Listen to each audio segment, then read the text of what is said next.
जय हिंद, वंदे मातरम, आदाब, सत श्री अकाल, नमस्कार, हर हर महादेव।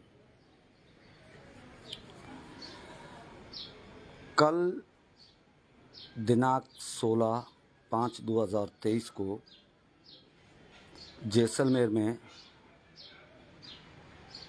अतिक्रमण हटाने के नाम पर धार्मिक अत्याचारों से और धार्मिक उत्पीड़न से प्रताड़ित होकर के भारत में शरण लेने वाले हिंदू पाक विस्थापितों को एक बार फिर से बेघर किया गया, जो बहुत ही दुखद है। जो कल जैसलमेर में हिंदू पाक विस्थापितों के साथ घटना घटी, उनको शब्दों में पिरोना या शब्दों में बात करना से भी बहुत ही बड़ा गंभीर और दुखद विषय है। मैं इस पर मुझे व्यक्तिगत तौर पर भी बहुत ही ज़्यादा क्षति पहुंची है कि हिंदू पाक माइग्रेट्स पर जिस तरह से उन गरीबों को बेघर किया गया, ये बहुत ही दुखद विषय है। इस पर सरकार को, डिस्ट्रिक्ट कलेक्टर्स, स्टेट गवर्नमेंट और सेंट्रल गवर्नमेंट को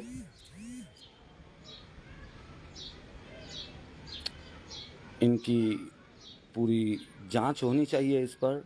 और हिंदू पाक विस्थापितों को जिस तरह से भारत में आने के पश्चात भी उन पर जो जुल्म और अत्याचार हो रहे हैं, ये बहुत ही दुखद घटना है। इसकी जितनी निंदा की जाए वो कम है। हिंदू पाक माइग्रेट्स पर लगातार देश की सबसे बड़ी दो राजनीतिक पार्टियों की ओर से मात्र राजनीति की जा रही है। मैं कुछ उदाहरण रखूंगा। 2014 में हिंदूवादी विचारधारा कहलाने वाली भारतीय जनता पार्टी सत्ता में आई और पिछले लगातार 9.5 वर्षों से सेंट्रल में भारतीय जनता पार्टी की सरकार है। इन 9.5 वर्षों में हिंदू पाक विस्थापितों के लिए कोई भी सरकारी योजना नहीं बनाई गई, कोई भी नीतियां नहीं बनाई गई। 2018-19 में भारतीय जनता पार्टी ने ऐलान किया, बल्कि सीएए बिल लाए कि हम पाकिस्तान, बांग्लादेश और अफ़गानिस्तान से आने वाली माइनॉरिटी के लिए सीएए बिल ला रहे हैं, जिससे हिंदू पाक विस्थापितों को या बांग्लादेश से आने वाले माइनॉरिटी के लोगों को सुख सुविधाएं प्राप्त होगी। भारतीय जनता पार्टी बहुमत में सरकार है उनकी। लोकसभा में भी उनके ज़्यादा सदस्य हैं, ज़्यादा मेंबर है, मेंबर ऑफ पार्लियामेंट। और राज्यसभा में भी भारतीय जनता पार्टी के जो सांसदगण हैं, उनकी संख्या ज़्यादा है। 2019 में सीएए बिल पारित किया गया, पास हुआ, पहले लोकसभा में फिर विधानसभा में। और 13 दिसंबर 2019 को महामहिम राष्ट्रपति जी ने उस पर हस्ताक्षर किए। मतलब जो भी कोई बिल संसद में या पार्लियामेंट में पास होता है, तो उस पर राष्ट्रपति जी के सिग्नेचर होने के पश्चात वो बिल पूरे देश में लागू किया जाता है। परंतु आज हम 2023 में जी रहे हैं। मुझे बड़े ही दुख के साथ कहना पड़ रहा है कि लगभग 3.5-4 वर्ष बीत चुके हैं सीएए बिल पास जो हुआ है उसको अभी तक उस पर नोटिफिकेशन तक जारी नहीं हुआ।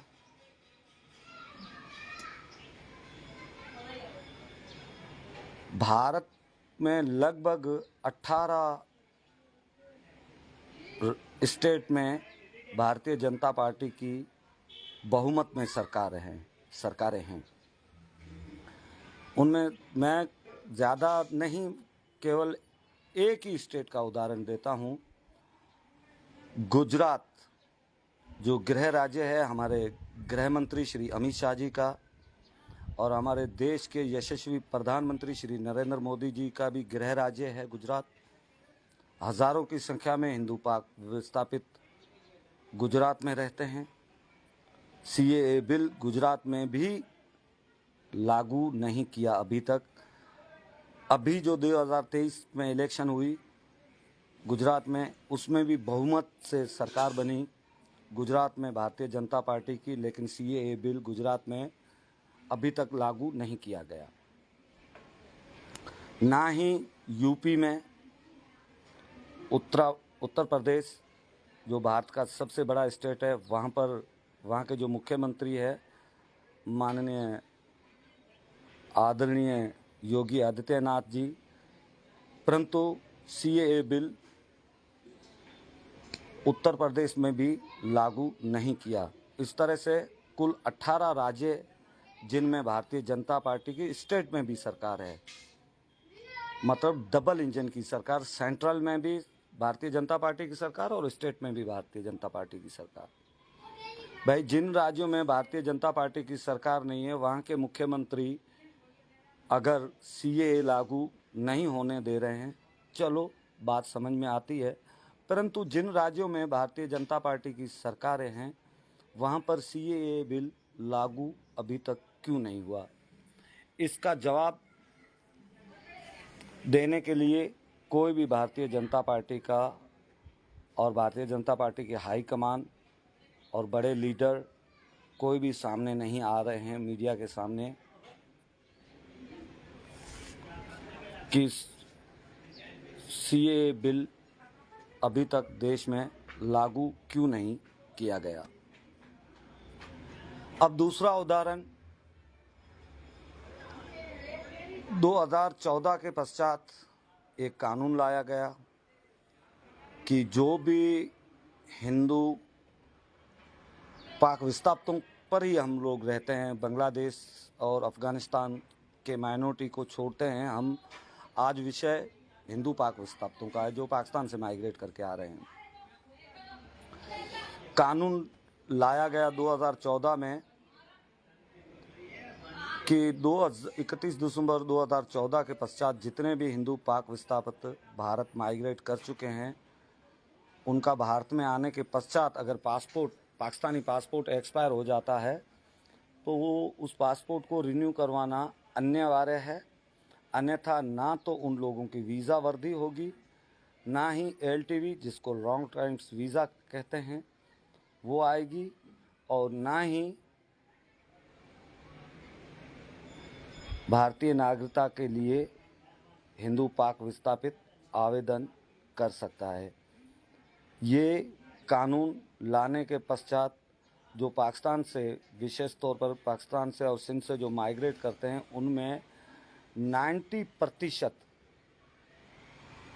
एसटी और एससी समुदाय के लोग आते हैं, जो सब लगभग गरीब परिवारों से है। और उनका जो परिवार होता है उनमें कम से कम 8 से 10 सदस्य होते हैं, जैसे कि उनमें भील, मेघवाल, कोली, कच्छी, और ज़्यादातर यही लोग सिंध से माइग्रेट कर रहे हैं। ये कानून लाने के पश्चात गरीब लोग पाकिस्तान एम्बेसी नई दिल्ली जा कर के पासपोर्ट रिन्यू करवाने की स्थिति में नहीं है। लोगों के पास पैसे इतने नहीं हैं कि पासपोर्ट जो रिन्यू भी होता है वो मात्र 1 वर्ष का होता है, पाकिस्तान की सरकार करके देती है, या पाकिस्तान की जो एम्बेसी है वो मात्र 1 वर्ष का पासपोर्ट रिन्यू करके देती है। और हर साल इतने पैसे लोगों के पास नहीं हैं कि लाख लाख रुपए दे और दिल्ली जाकर के पूरे परिवार को ले जाएं और पासपोर्ट रिन्यू करवाएं। ये कानून पासपोर्ट रिन्यू करवाने का जो 2014 के पश्चात लाया गया, इस कानून के आने से हिंदू पाक विस्थापितों की समस्याएं बहुत ज़्यादा बढ़ी है। लेकिन इस पर कई बार सोशल मीडिया पर, प्रिंट मीडिया, इलेक्ट्रॉनिक मीडिया पर हम लोग बात कर चुके हैं, परंतु भारत के दोनों राजनीतिक दल, बड़े राजनीतिक दल, कांग्रेस या Bharatiya Janata party, passport renew का कानून समाप्त करना तो एमएचओ के हाथ में होता है। एमएचओ सेंट्रल गवर्नमेंट मतलब गृह मंत्री जी के हाथ में होता है, अमित शाह जी के हाथ में है। लेकिन वो बिल अभी तक जो पासपोर्ट रिन्यू करवाने का लाया गया उसको हटाया नहीं गया। कई बार गिड़गिड़ाए हिंदू पाक विस्थापित, लेकिन उस पर कोई भी ऑफिशियली स्टेटमेंट अभी तक भारतीय जनता पार्टी की ओर से नहीं आया। लगभग 5 से 6 वर्ष हो चुके हैं थार एक्सप्रेस ट्रेन और समझौता express train. Thar express train उन लोगों के लिए खुलना बहुत ही ज़रूरी है जो लोग सिंध से माइग्रेट करते हैं, उनको नज़दीक पड़ता है जोधपुर। लोग आसानी से भारत माइग्रेट कर सकते हैं, परंतु पिछले 6 वर्षों से, लगभग 6 वर्षों से थार एक्सप्रेस ट्रेन बंद पड़ी है। कई बार हम लोग इस पर भी आवाज़ उठा चुके हैं, परंतु सरकार इस पर ध्यान नहीं दे रही है। Central government, Bharatiya Janata party का कोई भी ऑफिशियली स्टेटमेंट किसी भी लीडर का आज तक नहीं आया कि थार एक्सप्रेस ट्रेन हम चालू करेंगे। और पंजाब, पाकिस्तान से जो माइग्रेट करते हैं हिंदू, उनके लिए समझौता एक्सप्रेस जो वाघा टू अटारी बॉर्डर होकर के आती है, वो खोली जाए तो उन लोगों को वो नज़दीक पड़ती है। लेकिन इन दोनों ट्रेनों को कब ये खोलेंगे या भविष्य में खोलेंगे ही नहीं, इस पर कोई भी आज तक सेंट्रल गवर्नमेंट की ओर से कोई भी ऑफिशियली स्टेटमेंट नहीं आया। तीसरा जो गंभीर विषय है, पिछले लगभग 4 या 5 वर्षों से किसी भी हिंदू पाक विस्थापित, मतलब जो हिंदू पाकिस्तान से माइग्रेट करना चाहता है, उसको विजिटर वीज़ा या टूरिस्ट वीज़ा नहीं दी जा रही है, मात्र धार्मिक वीज़ा दी जा रही है, जिस पर मैं कई वीडियोस बना चुका हूं और कई बार मैंने मीडिया वालों से भी मेरी बात हुई है। वो कई मेरे वीडियोस उपलब्ध है यूट्यूब पर भी। कई बार हम लोग कह चुके हैं कि विजिटर वीज़ा और टूरिस्ट वीज़ा दी जाए, और जो धार्मिक वीज़ा जिसको पिलग्रिम वीज़ा भी कहा जाता है, उस पर साफ गोरख धंधा और काला बाजारी हो रही है। चाहे उसमें 2 दिन का बच्चा भी हो तो उसके भी 25,000 रुपये देने पड़ते हैं वीज़ा के लिए।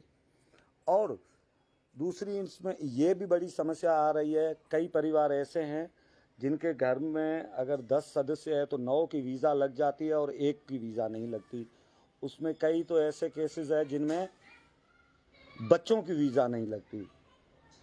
ये इस विषय पर कई बार हम लोगों ने मीडिया के माध्यम से आवाज़ उठाई, परंतु सेंट्रल गवर्नमेंट की तरफ से कोई भी ऑफिशियली स्टेटमेंट आज तक नहीं आया।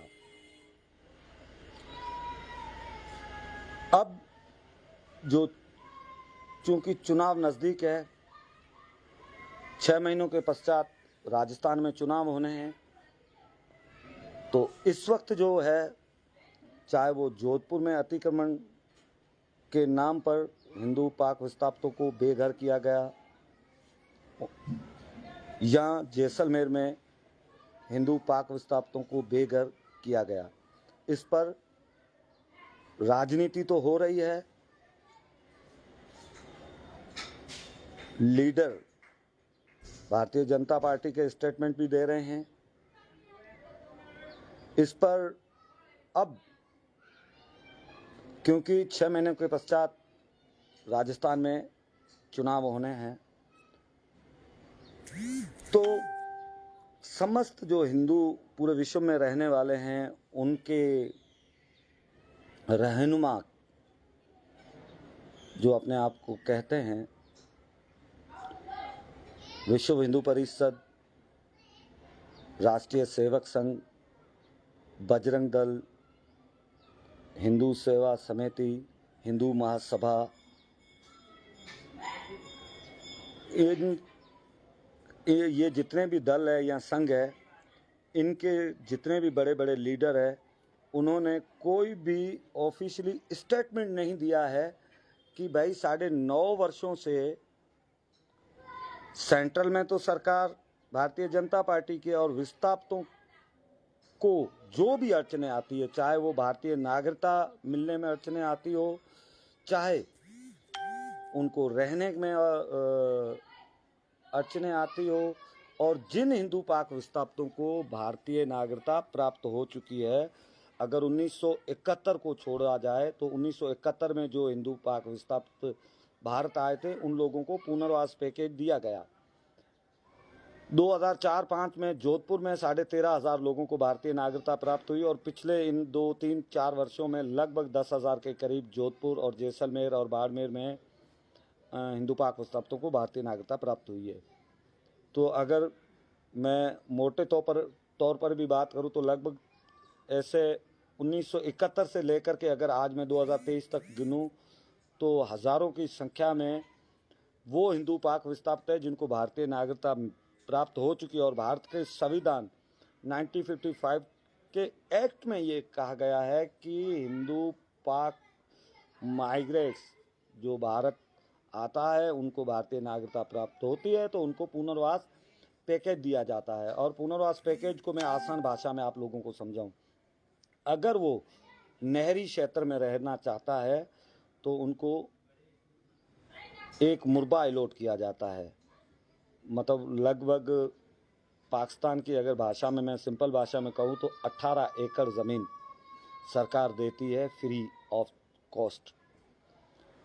अगर वो गांव में किसी ढाणी में जहाँ पर नहरी क्षेत्र नहीं है, केवल बारिश का जो पानी पर खेती बाड़ी जो होती है, वहाँ पर उनको 32 एकड़ के करीब ज़मीन दी जाती है। ये भारत का लॉ कहता है। अगर कोई सिटी में रहना चाहता है तो उसको रहने के लिए प्लॉट और घर बनाने के लिए लॉन और उन छोटा मोटा जो भी बिजनेस स्टार्ट करता है उसके लिए सरकार को पैसे देने होते हैं, उसको कहते हैं पुनर्वास पैकेज।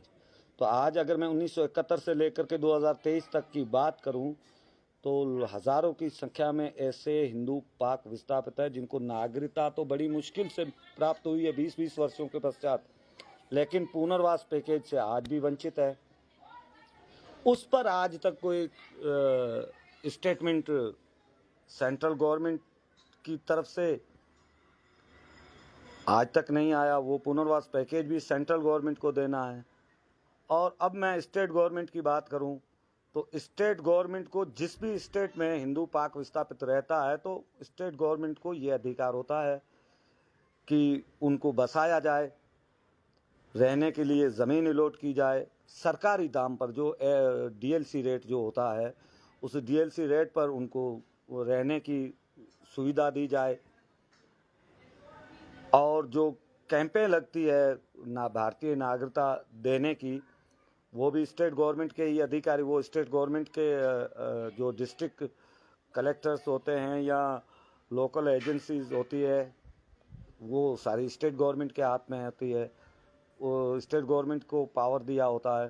तो स्टेट गवर्नमेंट ने भी आज तक कोई भी ऐसी कोई नीति नहीं बनाई, कोई ऐसी योजना नहीं बनाई जिससे कि हिंदू पाक विस्थापित जो पाकिस्तान से दुखी होकर के धार्मिक अत्याचार और उत्पीड़न से प्रताड़ित होकर के भारत में शरण लेता है, तो उसके लिए कोई विशेष योजनाएं बनाई जाए, जैसे कि सरकारी योजनाएं हैं।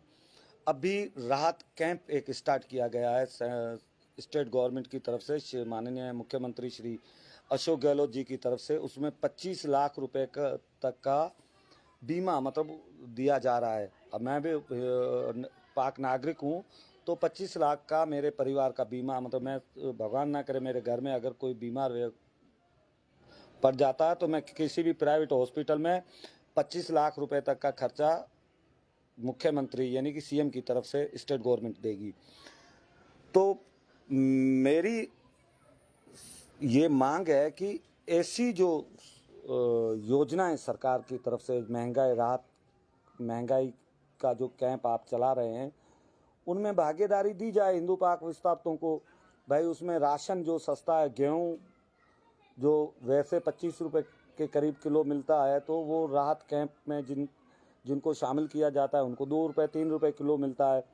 तो ऐसी योजनाओं में स्टेट गवर्नमेंट को हिंदू पाक विस्थापितों को भी वो सुख सुविधाएं देनी चाहिए। उन हिंदू पाक विस्थापितों को जो एलटीवी पर रह रहे हैं, मतलब लॉन्ग टाइम वीज़ा पर जो लोग यहाँ पर भारत में या राजस्थान में रह रहे हैं, लेकिन ऐसी कोई भी नीतियाँ अभी तक, कोई भी ऐसी योजना ना सेंट्रल गवर्नमेंट की तरफ से और ना ही स्टेट गवर्नमेंट की तरफ से बनी है।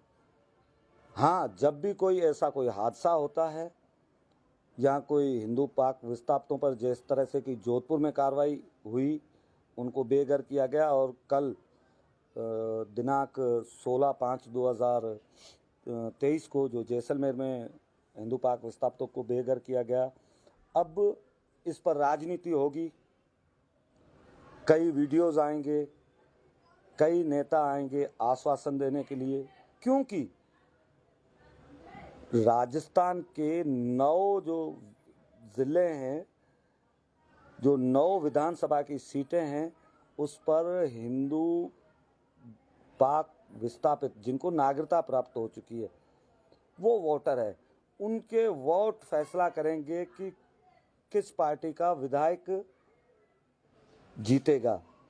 अब ये सारे लोग आएंगे, राजनीति करेंगे, लेकिन अब सवाल ये उठता है कि 4.5 वर्षों तक चाहे वह कांग्रेस पार्टी के तमाम आला कमान से लेकर के तमाम बड़े बड़े पॉलिटिकल लीडर हो, या भारतीय जनता पार्टी के तमाम बड़े बड़े पॉलिटिकल लीडर,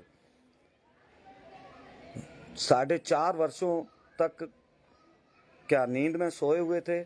उन लोगों को हिंदू पाक विस्थापितों की तकलीफें दिखाई नहीं दे रही थी। और भारतीय जनता पार्टी तो पिछले 9.5 वर्षों से सेंट्रल में उनकी सरकार है। इन 9.5 वर्षों में हिंदू पाक विस्थापितों की, जो विस्थापितों के साथ कितना किन किन तकलीफ़ों से गुजर रहे हैं, क्या इन लोगों को पता नहीं चलता? आजकल तो सोशल मीडिया का दौर है कि पाकिस्तान में या सिंध और पूरे पाकिस्तान में हिंदुओं पर कितना बड़ा अत्याचार हो रहा है। औसतन अगर यूनाइटेड नेशन की रिपोर्ट की भी मैं बात करूं तो 25 से 30 लड़कियों का हर महीने जबरन धर्मांतरण करवाया जाता है।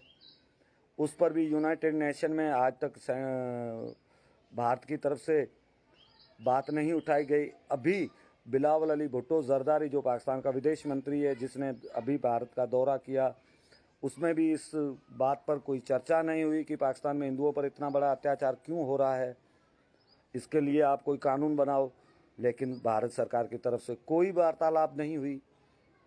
तो कहने का कुल मिला के मोटे तौर पर मैं ये कहना चाहता हूँ कि हम हिंदू पाक विस्थापितों को, मैं किसी भी राजनीतिक दल से जुड़ा हुआ नहीं हूँ, मैं तो दोनों पार्टियों के लिए कहूँगा, क्योंकि देश की सबसे बड़ी 2 पार्टियाँ भारतीय जनता पार्टी और कांग्रेस पार्टी है।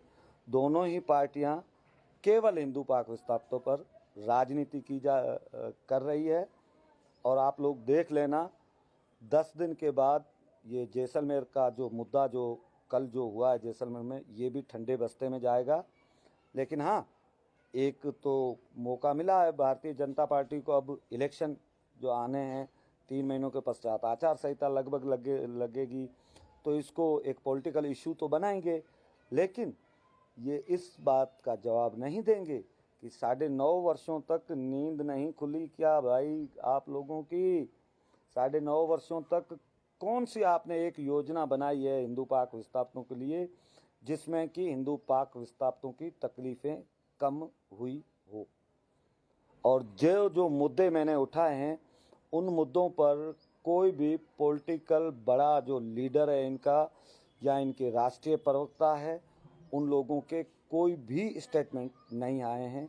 ये मात्र राजनीति करेंगे और 10-15 दिन के पश्चात ये भी मुद्दा ठंडे बस्ते में जाएगा। मुझे बड़ा ही आश्चर्य भी होता है और बड़ा दुख होता है कि राजनीति करने के लिए दोनों पार्टियों के पास बहुत सारे मुद्दे पड़े हैं। अगली इलेक्शन में महंगाई एक बहुत बड़ा मुद्दा है और भी कई सारे बहुत सारे मुद्दे हैं जिस पर दोनों ही पार्टियां, विकास एक बहुत बड़ा मुद्दा है, नौजवानों को रोजगारी का एक बहुत बड़ा मुद्दा है, नौजवानों को नौकरियां नहीं मिल रही है, ये एक बहुत बड़ा मुद्दा है। ऐसे कई बड़े बड़े मुद्दे पड़े हैं भाई। जो 2017 में से पहले जो गैस सिलेंडर 450 रुपये का था वो 1150-1200 रुपये का हो रखा है। तो ऐसे कई मुद्दे पड़े, उस पर आप राजनीति करो, दोनों पार्टियों को करनी चाहिए। आप कांग्रेस से सवाल पूछ सकते हैं कि 4.5 वर्षों में आपने राजस्थान में कितना विकास किया, कितनी सड़कें बनाई, कितने नए कॉलेज बनाए, कितनी नई यूनिवर्सिटियां बनाई, कितने नए हॉस्पिटल बनाए। इस पर आप कांग्रेस से सवाल कीजिए ना, कौन रोकता है आप लोगों को? लेकिन उस पर तो चर्चा नहीं होगी। राजनीति करने के लिए क्या सिर्फ हम हिंदू पाक विस्थापित बचे हैं?